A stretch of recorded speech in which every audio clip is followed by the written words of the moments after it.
Hello everyone, உங்களை இந்த வீடியோவில் பார்க்குறதுல எனக்கு மிகுந்த சந்தோஷம். நம்ம பல நேரத்தில் இதை கேள்விப்பட்டிருப்போம். ஊழியக்காரங்க சொல்லியிருப்பாங்க, பெற்றோர்கள் சொல்லியிருப்பாங்க, சாட்சி உள்ளவர்களாக வாழணும், சாட்சி உள்ளவர்களாக வாழணும். ஸோ சாட்சி உள்ளவர்களாக வாழ்றதுன்னா என்ன, முதல்ல எதெல்லாம் சாட்சி கொடுக்கும் அப்படின்றத நம்ம இந்த வீடியோவில் பார்க்கலாம்.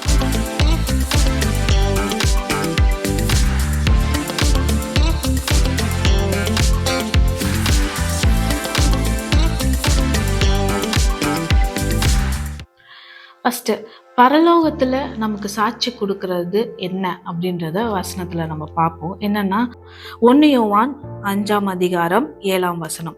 பரலோகத்திலே சாட்சியிடுகிறவர்கள் மூவர், பிதா, வார்த்தை, பரிசுத்தாவி என்பவர்களே.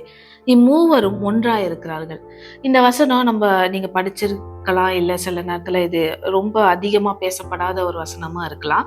ஆனா இது ரொம்ப முக்கியமான ஒரு வசனமா இருக்கு. ஏன்னா பரலோகத்துல ஒரு சில சாட்சிகள் தான் கேட்கவே படும், அது எடுபடுமே. எல்லாராலையும் அதை பேசிட முடியாது, எல்லாரும் அதுக்கு பரலோகத்துல சாட்சி கொடுத்துட முடியாது. அப்படிப்பட்ட சாட்சி கொடுக்கக்கூடிய ஒரு 3 பேர் இருக்காங்க. 3 காரியங்கள் இருக்கு. என்னன்னு பாத்தீங்கன்னா, பிதா, வார்த்தை, பரிசுத்த ஆவியானவர். ஸோ இவங்க 3 பேரும் நமக்கு தெரியுமா, முதல்ல நம்ம அவர்களோட ஒரு உறவு இருக்குதா, அது ரொம்ப முக்கியம். அதனால தான் நம்ம சொல்றோம்ல, இயேசுவை அல்லாமல் நம்ம பிதாவினிடத்துல போக முடியாது.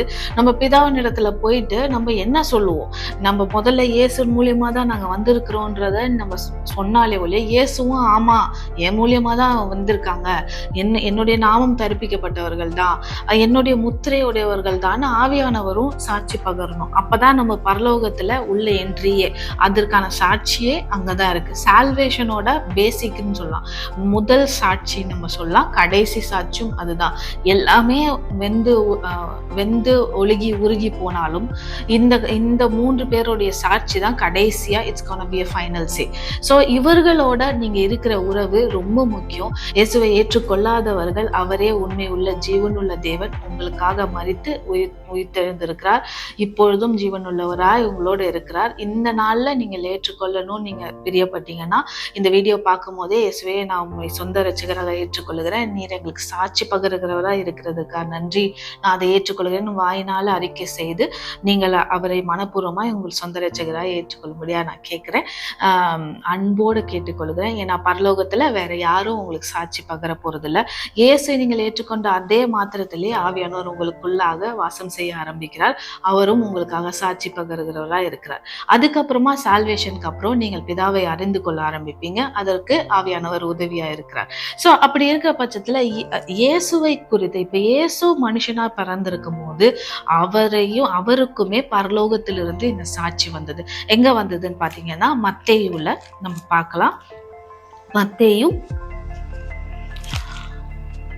மத்தேயுல நம்ம பார்க்கலாம். மத்தேயு 3ஆம் அதிகாரம் 15ஆம் வசனத்திலிருந்து 17ஆம் வசனம் வரைக்கும். இயேசு அவனுக்கு பிரதியுத்தரமாக, இப்பொழுது இடம் கொடு, இப்படி எல்லா நீதியும் நிறைவேற்றுவது நமக்கு ஏற்றதா இருக்கிறது என்றார். அப்பொழுது அவருக்கு இடம் கொடுத்தான். இது இயேசு ஞானஸ்தானம் எடுத்த அந்த தருணம். அப்ப பாத்தீங்கன்னா, இயேசு ஞானஸ்தானம் பெற்று ஜலத்திலிருந்து கரையேறின உடனே இதோ வானம் அவருக்கு திறக்கப்பட்டது. அப்படின்னா என்னன்னா, ஹெவன் ஓபன் ஆகி என்ன சாட்சி வருது பாருங்க. தேவ ஆவி புறாவை போல் இறங்கி தம்மேல் வருகிறதை கண்டார். தேவ ஆவி புறாவை போல் இறங்கி தம்மேல் வருகிறதை கண்டார். ஃபர்ஸ்ட் தேவ ஆவி யாருன்னா ஹோலி ஸ்பிரிட் அந்த இடத்துல இறங்கி he is testifying that yes he is the Messiah அப்படின்னு அந்த இடத்துல உறுதி செய்கிறார். ரெண்டாவது பாத்தீங்கன்னா 17ஆம் வசனம், அன்றியும் வானத்திலிருந்து ஒரு சத்தம் உண்டாகி, இவர் சத்தம் வாய்ஸ் ஆஃப் காட் அந்த இடத்துல வருது. ஓகேங்களா, இவர் என்னுடைய நேசகுமாரன்னு பிதா சாட்சியிடுகிறார். அந்த இடத்துல ஒரு பிதாவுடைய சாட்சி அங்க வருது, சத்தம் வருகிறது, வார்த்தை வருகிறது. என்ன வார்த்தைனா, இவரில் பிரியமா இருக்கிறேன்ற வார்த்தை வருது. ஸோ 3மே பரலோகத்திலிருந்து அவர் ஞானஸ்தானம் பண்ணி ஜலத்திலிருந்து எழுந்து வரும்போது இவை 3ம் அவர்களுக்கு சாட்சி பகர்கிறதா இருக்கு. இப்படித்தான் நம்மளும் ஆவியானவர்களை நம்ம இயேசுவை ஏற்றுக்கொள்ளும் போது, நம்ம சால்வேஷனுக்குள்ள இயேசு கிறிஸ்துவை இயேசுவை சொந்த ரட்சகராய் ஏற்றுக்கொள்ளும் போது ஆவியானவரும் உங்களுக்குள்ள வந்து கிரியை செய்ய ஆரம்பித்த பிறகு நம்ம பரலோகத்துல போய் நிற்கும் போது இவர்கள் மூவருமே நமக்கென்று சாட்சி பகர்கிறவர்களா இருக்காங்க. இவங்க மூவர்ல ஒருத்தர் சொன்னாலும் ஒண்ணுதான், ஏன்னா மூவரும் ஒருவரே அப்படின்னு இந்த வசனம் இருக்கு. ஸோ அதே போல இந்த இடத்துல பாத்தீங்கன்னா 3 பேரும் உங்களுக்கு நமக்கு சாட்சி இடுகிறவர்களா வருகிறார்களா, அது ரொம்ப முக்கியம். இவர்கள் 3 பேர்கிட்ட இருந்தும் சாட்சிகள் வாங்க வேண்டியது ரொம்ப ரொம்ப முக்கியம். மனித சாட்சிகளை காட்டிலும் இந்த 3 சாட்சி பரலோகத்துல எடுபடுகிற ஒரே சாட்சி இவர்களுடையது மாத்திரம்தான். அதனால இதை நம்ம பெற்றுக்கொள்வோம். இயேசுவை சொந்த ரட்சகராக ஏற்றுக்கொள்ளாதவர்கள் ஏற்றுக்கொண்டு பரலோகத்திலே உங்களுடைய சாட்சிகளை பெற்றுக்கொள்ளும்படியா நான் அன்போடு கேட்டுக்கொள்கிறேன். சரி, பரலோகத்துல ஓகே, அப்ப பூலோகத்துல என்ன, பூமியில என்ன? அடுத்த வீடியோல பார்ப்போம்.